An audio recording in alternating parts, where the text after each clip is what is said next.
Oh, buongiorno, Sciama Sabecco. Buongiorno. Scia s'accomode, eh? Mi fa tanto piacere vedila. E a chi che davano giù travaglio al quinto studio e tiandolo feu a tutto, ho visto che ordinano, ma nessuna rettia. Anche Buscià. Sciama aveva promesso che Scia veniva e poi capisco che Scia ha le sue cose da sbrigare, ma anche mio e me.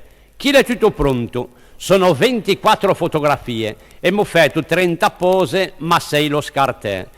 Mi pareva che Sciama avesse detto che se mai non le ha contento del montaggio. Scia che dica che a me non mi insegna nessuno. Tutte le riviste del mondo stampano i miei fotomontaggi. Quello che ho fatto a Buscià, le 11 belli, non si è mai visto una cosa peggio. In scia a sinistra c'è una parma qui una marmotta e Buscià c'ha lento meso a cavallo strusso. O bibin le ha troppo volgare. Quella del suo maio invece, siccome in miande qua chitarra a settonce una tartaruga non lo vedevo, ho pensato di mettere in macaco.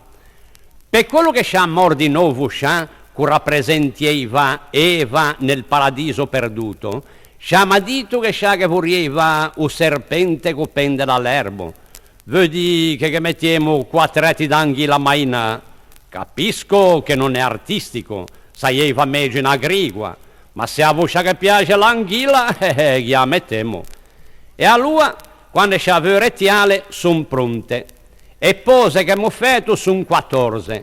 4 le mi fatte in scia terrazza, 2 in scia sdraio, 2 sotto il berceau a rembo recipiente, 4 in sciù poggiolo a notte dell'eclisse, 2 drente e 2 feu, 6 in tuo salotto, 3 in sciù divan e 3 vicino al caminetto.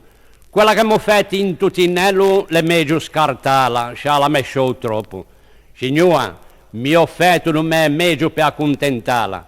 Il montaggio è il mio forte, montatura all'inglese.